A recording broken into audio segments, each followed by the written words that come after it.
875, repeat the location and stand by.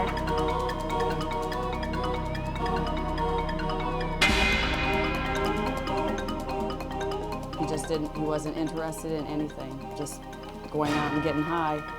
And at that time, it was the speed, the alcohol, getting high.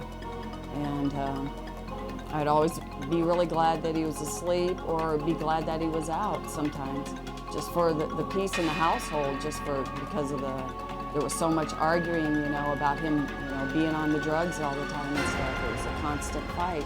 Everybody told us how to do it, but nobody really had an answer. They were like, well, if he does this, then he's probably doing that. But if he's doing that, then he's probably doing this. And it was like, look, we don't know. He's so far out of his character that it wasn't Andy.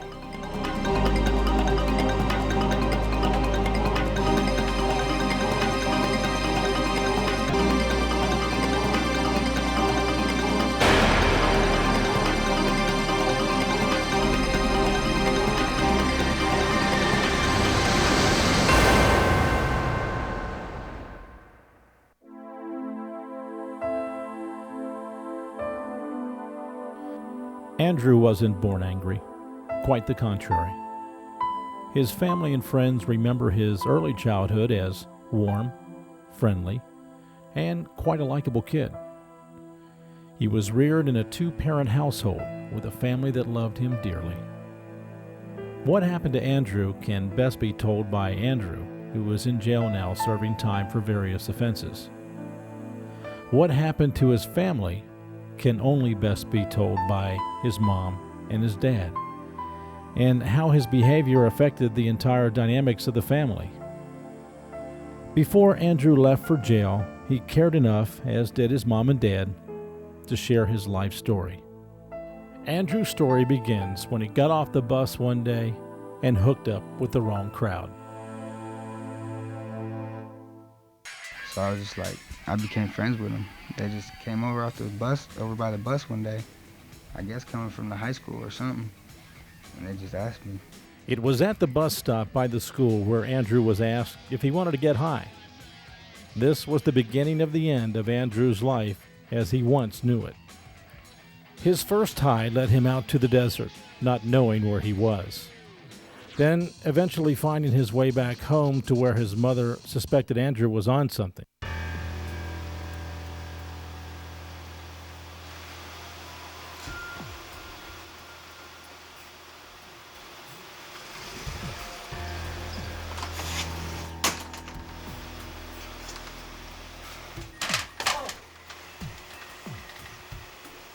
Andy?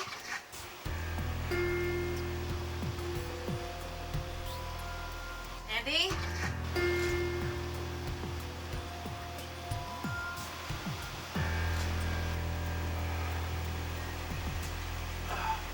Andy? Andy, what's wrong? Nothing wrong. Don't tell me what's wrong now. Nothing's wrong. Now, what is wrong with you? Nothing, Mom! Don't tell me nothing. I've heard that before. All right, I'm going to get your father. He'll find out what's wrong. First real bad experience with Andy on drugs that I remember was someone that he was very close to had introduced him to speed, and he wanted this person to give him some of the speed, and this person wouldn't, so he proceeded to beat her up. And she called us and stuff, and we went over there and stuff, and it was like ripped out earrings and ripped clothes and holes in the wall in the house and stuff like that. And what I saw outraged me to the point where I just started slapping them. I backed them right in the corner. And number one, you don't hit girls. I don't care how big or bad you are. You don't hit girls or women. That's just a man rule. You don't do it. And he literally beat the out of her. And I don't stand for it. My dad didn't stand for it. That's the way I was raised. And you just don't do it. Where is he? Get up! Why? Get up! Why? You know darn well why. Get up! Get your hands off me! Ah!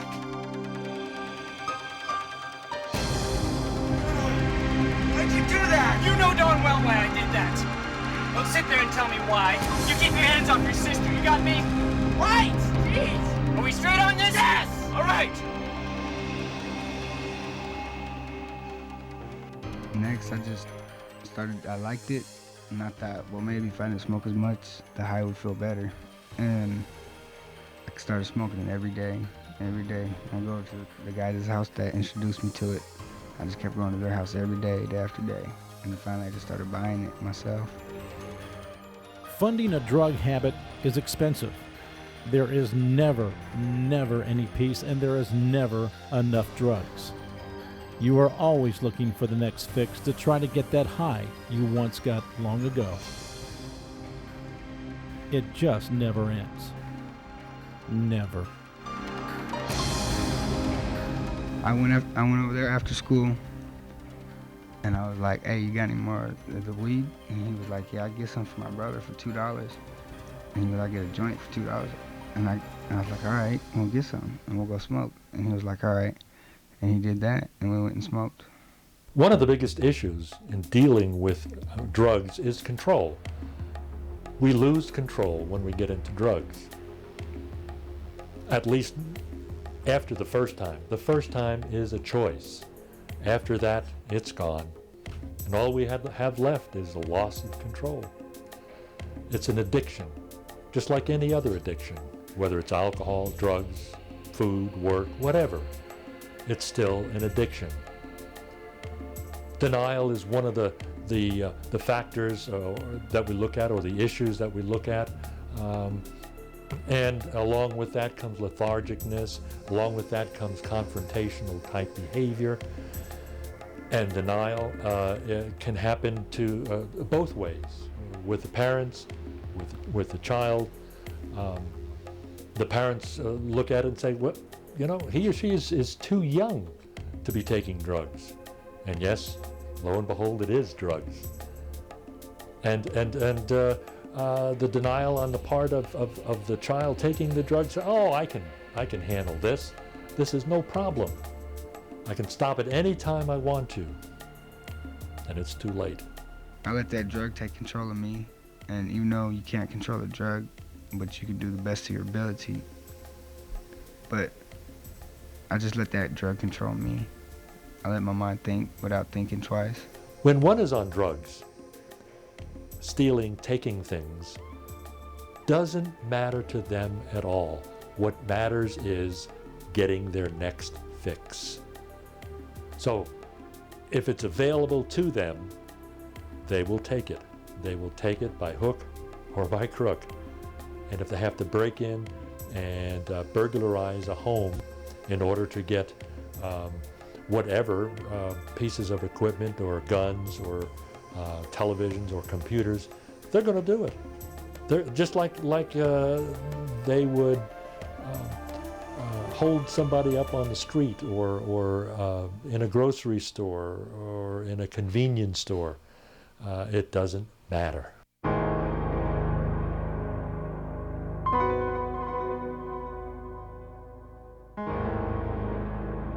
Not only does the drug addict suffer, but society as a whole suffers as well.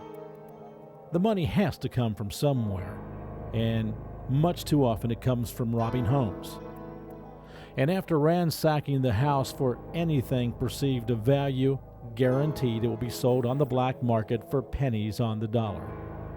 And another thing, robbery is dangerous business. If someone is actually in the house or someone comes home unexpected, murder is an option. We cut the screen with a butter knife and popped the lock and crawled through the bathroom window and just stole everything in the house. Anything that was valuable, jewelry, money, CD players, guns, anything that was valuable, and we took it. And then we went to another house on the same night, and it was 6 in the evening to 5 in the morning, and we took everything they owned. Because they were ex-Marines, and they're kind of rich and stuff, and they had all kinds of equipment, and we're just damn. And we were gonna go sell all this and buy all kinds of drugs and stuff. And I didn't know what I was thinking.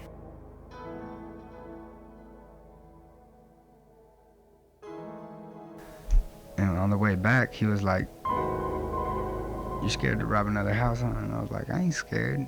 And just like went back and forth. So it was, the second one was kind of like a brave thing, you know. 'Cause he told me I was scared. I was like, "No, I ain't. You are." And he was like, "No, I'm not." And it was like kind of like a dare, you know. And then we went to the second one, and it was like, damn, we hit it rich. The first one had like all kinds of jewelry. The second one was like big old TV and speakers and guns and just all kinds of cool stuff. And I was like, damn. His very first time of getting in trouble at all, he was with 2 other boys, 1 white kid, 2 Mexican kids. They were in a trailer park that the one Mexican kid lived in, so undoubtedly I think the Mexican kid scoped them out because he knew what ones were empty and where people were, if they were at work or whatever. They'd been drinking and smoking pot yeah. one day. And I come home, I was working at the schools, I come home for lunch, and my daughter says, "Dad, did you hear about those kids that broke in to such and such trailer park?" And I was like, "No, I was at work." She goes, "Well, maybe it'll come back on," because it was 12 o'clock. So she started flipping channels, and bigger than heck, man. The first thing I saw was Andy's head. Turned around, he was cuffed, sitting on a bench. And I don't know if he heard noise behind him or whatever, but he just kind of turned around, and I just melted right there. I was so mortified because 1, it was my son. 2, he knew better. And 3, he embarrassed me to no end because here I am working for the schools, and they know he's my son. So what happens? What happens is they get caught and they go to jail. They go to jail for burglary. They go to jail for robbery. They go to jail for aggravated assault. And yes, even for murder at a very, very young age.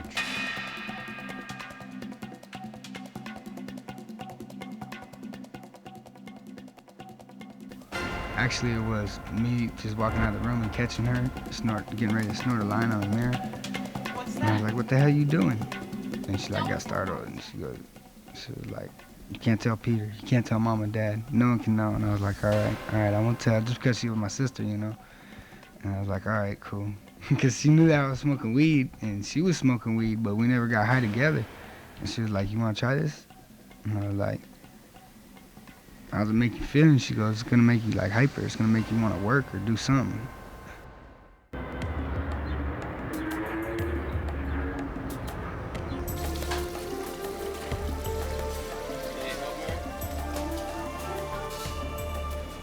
It was our anniversary, and we were all going to go out for dinner, and Andy had gone out for a while, and he had been drinking with his friends, and he came home, and we said, "Andy, you know, you can't stay home if you come home like this, or you can't come home like this. We can't have you in the house around Jeffrey like this. We don't want the drugs, we don't want the alcohol around Jeff."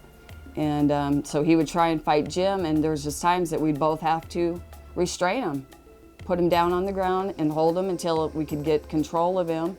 Or calm him down enough to make him see a little, you know, like, what the hell are you doing? You know, we do everything for you, and you're, I mean, he believed everybody but us. I mean, when he got in trouble with the police, we were there, not his friends. When he got in trouble at school, we were there, not his friends. You know, if his friends dumped him or ditched him or anything like that, we went and picked him up, not his friends. But the bottom line was, he lived for his friends.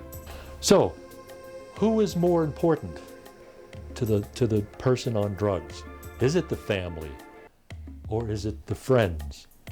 Well, normally it's the friends. They give up the family. The family means nothing. The friends are never there, though. Never there for them, to help them. Never there to give them that sort of helping hand and guidance and allowing them to talk about their problems. What's left? There's family. There's counseling. There is the minister or the rabbi. These are resources that we have to take advantage of. Without that, it crumbles. It crumbles, and the person is lost perhaps forever. One time I was just walking down the street, and I just got out of juvenile hall, and I thought I was all big and bad and stuff, you know. It's just like just a little attitude trip, you know. I was telling everyone, yeah, you know, it was like the first, second day I was out, and I was telling everyone, yeah, I'm gonna get in a fight, watch, I'm gonna beat someone up. I don't know why I was angry. I was just, a lot of time when I'm angry, I just do it just to do it, to prove a point. He kind of started getting into a lot of fights. Every day, every other day, he'd come home and, you know, and he was bragging about that. Oh, I got in a fight today. Well, what happened? Oh, this kid said something to me. I said, so you just went up and smacked him, right? Oh, he pushed me or this or that. He would play nothing but like gangster rap. You know what I mean? Pick up my 9 and, you know, shoot you 9 times or something. I mean, always something like that. You know, it was always death, destruction.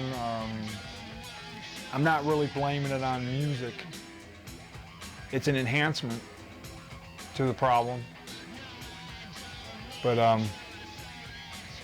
I don't blame it all on there because, you know, like we said earlier, even he was raised with morals and values, so he knew the difference between right and wrong.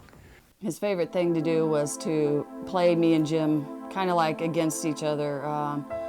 He'd say, Mom, you know, Mom, can I have this? And if I wouldn't give it to him, he would go to Dad.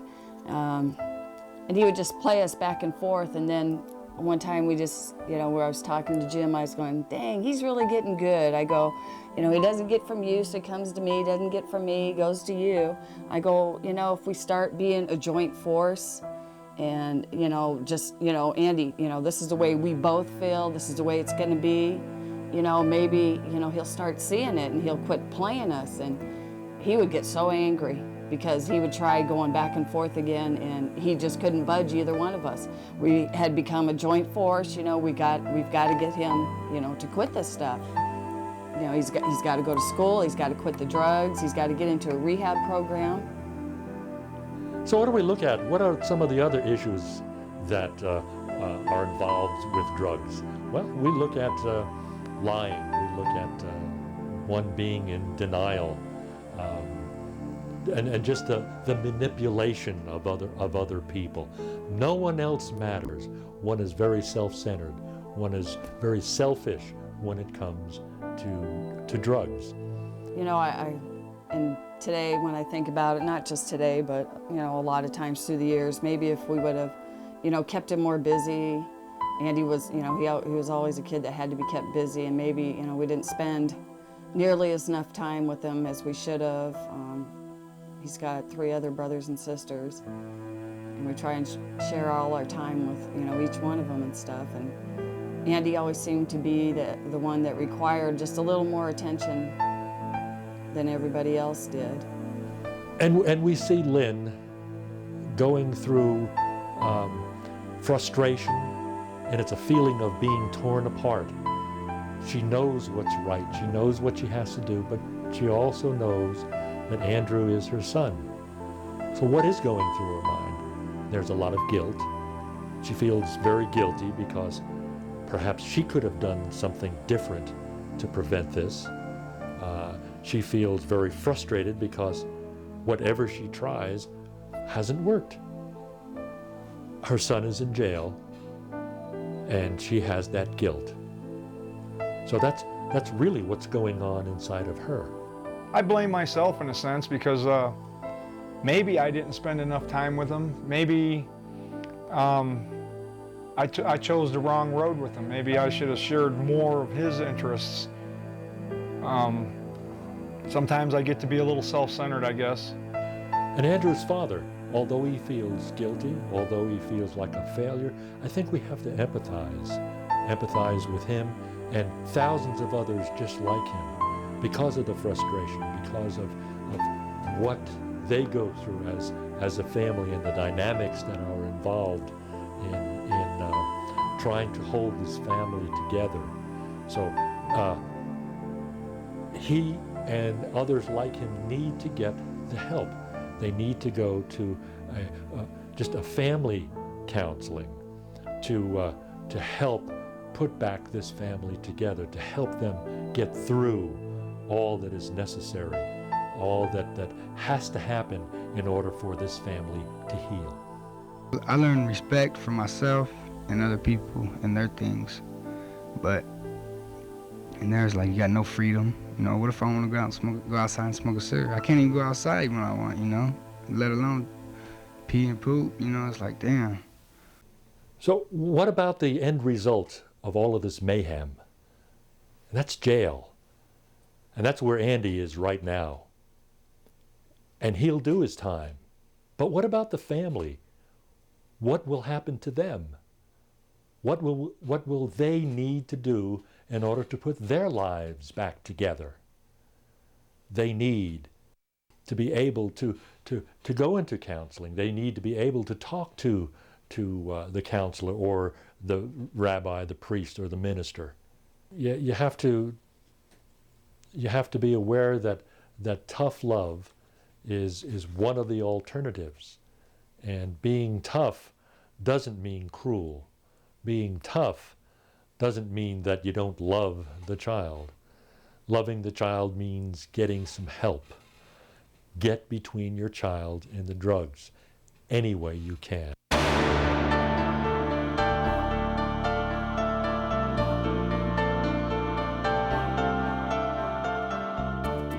You know, I just didn't want it to be the drugs and stuff, you know. It had to be something else. It couldn't be drugs, you know. He's too young. He's too young. But it wasn't. It was the drugs.